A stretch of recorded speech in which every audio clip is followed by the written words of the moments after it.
If the volume and curved surface area of a cylinder are 385 centimeter cube and 308 centimeter square respectively, what is the height of cylinder? देखो cylinder का जो volume होता है वो होता है पाई are square H, जो कि हो गया 385, और जो उसका कर्व्ड सरफेस एरिया होता है वो होता है 2 पाई आर एच, उसकी वैल्यू मुझे दी है 308।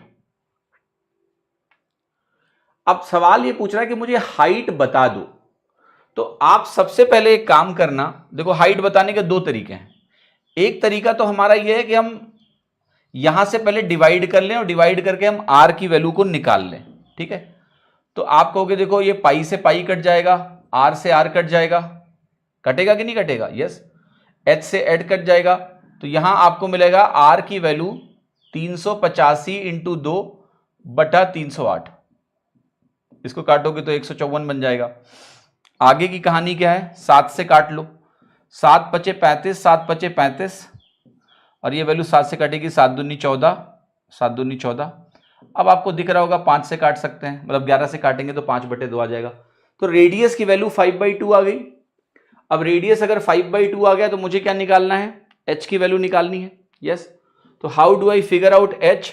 तो मैं कहूंगा पाई की वैल्यू रख देते हैं 22/7, 2 पाई, यहां पर जाओ, आर का स्क्वायर क्यों करना है, इस फॉर्मूले में आओ। तो 2 पाई हो गया, आर की वैल्यू 5/2 है, इंटू एच हमारा 308 है। अब यहां अगर आप 22 से काटते हो तो 22 इंटू 14 है, ये बहुत इंपॉर्टेंट चीज है, ध्यान रखना। 22 इंटू 7 154 होता है, और 22 इंटू 14 जो होता है वो सीधे 308 होता है, राइट। तो सीधे आप काट सकते हो, ऐसे लिख सकते हो, 2 से 2 कट जाएगा। देखो h की वैल्यू यहां से क्या आ रही है, 98/5। किसी भी संख्या को 5 से डिवाइड करना है तो आप 2 से गुणा करके 10 से डिवाइड करिए, तो ये 19.6 आएगी आपकी वैल्यू, जो कि आंसर है ए। लेकिन इस सवाल में अगर आप बहुत ध्यान से देखें तो आप कहेंगे कि सर हम r को एलिमिनेट भी तो कर सकते हैं। कैसे कर सकते हो? देखो, अगर यहां पर आपके पास पाई आर स्क्वायर एच है और आप नीचे का अगर स्क्वायर कर लो तो आपको मिलेगा 4 pi square R square H square, और ये वैल्यू आपको मिल जाएगी सीधे यहां पर जो कर्व्ड सरफेस एरिया आपको दिया हुआ है उसका स्क्वायर मिल गया, और ये वैल्यू आपका वॉल्यूम है। तो मजेदार बात क्या है, अगर आप ध्यान से थोड़ा सा बस नोटिस करें कि अगर मैं कर्व्ड सरफेस एरिया के स्क्वायर को वॉल्यूम से डिवाइड करूं तो देखो क्या क्या मिलेगा, 4 बचेगा, पाई बचेगा, आर स्क्वायर कट जाएगा और एच बचेगा, दैट्स इट।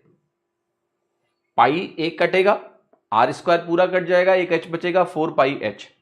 तो कुल मिला के आपके जो एच की वैल्यू है, अगर मुझे कर्व्ड सरफेस एरिया और वॉल्यूम के टर्म में ही लिखना हो तो ये 4 पाई वी इंटू दिस है। अब मैं इसको क्यों लिखवा रहा हूं, इसका रीजन क्या है बेटा, आपके एग्जाम में ये फॉर्मूला भी पूछा जा सकता है, पूछ सकता है कि नहीं?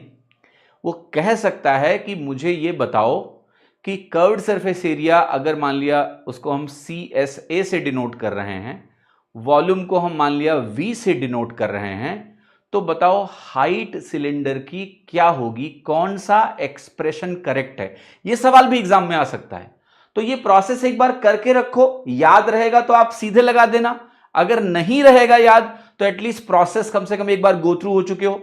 तो हम कैसे पढ़ रहे हैं, आप देखो एंटिसिपेट कर रहे हैं कि देखो ये भी तो पूछ सकता है यार, पूछ सकता है कि नहीं, एच की वैल्यू कि कर्व्ड सरफेस एरिया और वी के टर्म में एच की वैल्यू क्या होगी, तो यू शुड नो इट। अब यहां पर रख के आप आंसर निकाल लो। तो एच की वैल्यू क्या आएगी, कर्व्ड सरफेस एरिया था 308 इंटू 308, रख दीजिए, 4 इंटू 22/7, और बाकी v की वैल्यू जो थी 385 वो रख दीजिए। मैं इसको सॉल्व नहीं करूंगा क्योंकि सॉल्व तो मैं ऑलरेडी कर ही चुका हूं, सेम वैल्यू आपकी सॉल्व होके आ जाएगी, ठीक है। प्रोसेस दोनों ठीक है, बट दिस